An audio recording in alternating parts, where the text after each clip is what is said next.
श्री शिवाय नमस्तुभ्यम। हर हर महादेव। तो कैसे हैं आप?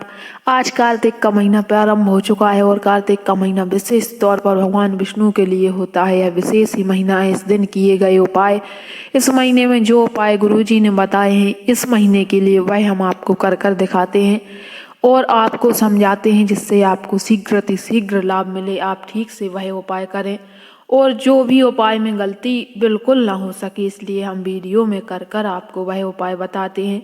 गुरुजी कहते हैं कि कार्तिक के महीने में किए गए उपाय कभी खाली नहीं जाते हैं, शीघ्र प्रभाव करते हैं। शीघ्र ही आपकी सारी इच्छाओं की पूर्ति होती है, मनोकामना की पूर्ति होती है। और जो इस वीडियो में उपाय करके बताए गए हैं वह केवल गुरुजी की कथा को सुनकर समझकर उन्हीं की बताए हुए उपाय हैं, इसलिए आप विश्वास कर कर शीघ्र फल पाने के लिए अवश्य करिएगा। कार्तिक के महीने में विशेष तौर पर सोमवार का दिन पड़ रहा है और सोमवार का दिन कार्तिक का पहला सोमवार है, इसलिए इसका विशेष संयोग है। आपको अवश्य यह उपाय करना चाहिए। जो पहला उपाय है वो मनोकामना की प्राप्ति का कार्तिक का विशेष उपाय है। दूसरा उपाय माता तुलसी का है और तीसरा उपाय धन संपदा का है, गृह कलेश का है। तो आपको तीनों उपाय विशेष तौर पर हम कर कर बताएंगे। गुरुजी कहते हैं कि कार्तिक के महीने में भगवान विष्णु को अगर आप अर्घ्य देते हैं, उनको जल अर्पित करते हैं और सूर्य नारायण को अर्घ्य देते हैं तो आपकी सारी समस्या समाप्त हो जाती है। आपको सूर्य नारायण को अर्घ्य किस विधि से देना चाहिए और कब देना चाहिए यह हम आपको बताएंगे। और जो माता तुलसी का विशेष उपाय है वह अवश्य आपको बताएंगे। कितनी परिक्रमा करनी चाहिए, तुलसी माता की कैसी पूजा करनी चाहिए, यह गुरुजी की कथा को सुनकर समझकर हम आपको विशेष तौर पर बताते हैं। और इससे पहले वीडियो शुरू करें एक छोटी सी गुजारिश कि आप हमारे इस चैनल को सब्सक्राइब और महादेव जी का कोई भी एक प्यारा सा नाम कमेंट में अवश्य ही लिखें और एक लाइक करें। गुरुजी कहते हैं कि 3 चीज़ों को कभी आधा अधूरा नहीं सुनना चाहिए। पहला शिव पुराण की कथा, दूसरा सत्यनारायण की कथा और तीसरा महादेव जी के उपाय, इसलिए आपको वीडियो को पूरा देखना है। आइए पहले उपाय की तरफ बढ़ते हैं। यह विशेष उपाय मनोकामना प्राप्ति का है। आपको गुरुजी ने जो नागपुर की कथा हुई थी उसमें याद होगा बताया था कि मनोकामना की प्राप्ति के लिए आपको एक बेलपत्र लेकर उसको अपनी मध्य उंगली पर रखकर और जो भी मनोकामना है वह कहकर केवल शिव जी के ऊपर समर्पित करना है। यह छोटा सा उपाय है। आपको जो सबसे बड़ी उंगली होती है जिसे मध्य उंगली कहती हैं उस पर वह एक बेलपत्र रखें और शिव जी के ऊपर जलाधारी का स्पर्श कराकर शिव जी पर अर्पित कर दें।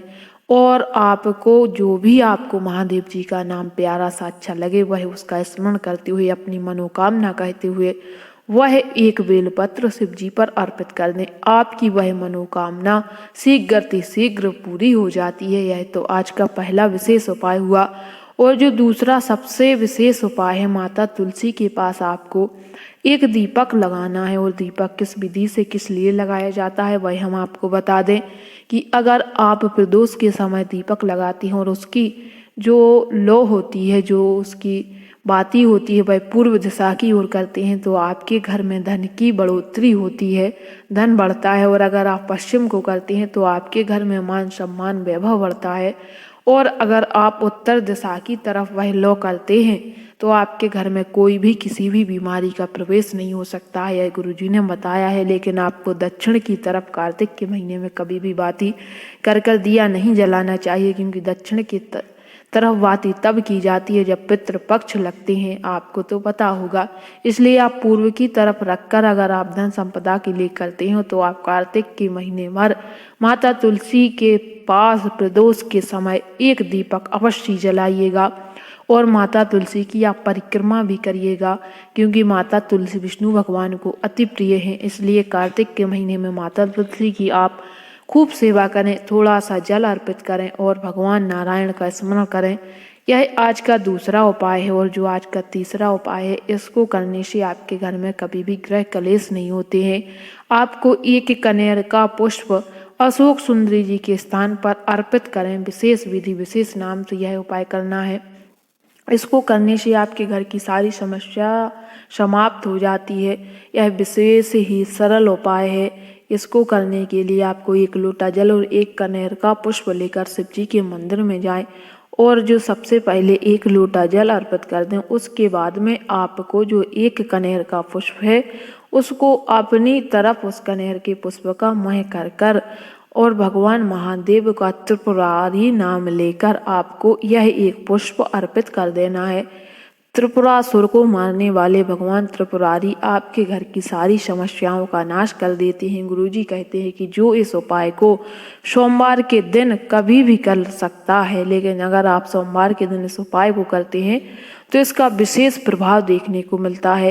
यह विशेष उपाय है जो गुरुजी की कथा को सुनकर समझकर हम आपको छोटे से समय में कर कर दिखा देते हैं। तो आपको इसलिए कमेंट में जय महादेव अवश्य लिखें, जय महाकाल अवश्य लिखें। आज के जो तीनों उपाय हैं बहुत ही विशेष हैं। आपको जो भी समस्या हो उपाय करने में तो वो कमेंट कर कर हमसे पूछ सकते हैं। यह बहुत ही सरल उपाय है। गुरुजी की कथा 3 तारीख से चालू होने वाली है, तो उसमें जो भी उपाय बताएंगे हम उनको कर कर आपको ऐसे ही वीडियो के माध्यम से दिखाते हैं। तब तक के लिए श्री शिवाय नमस्तुभ्यम, हर हर महादेव।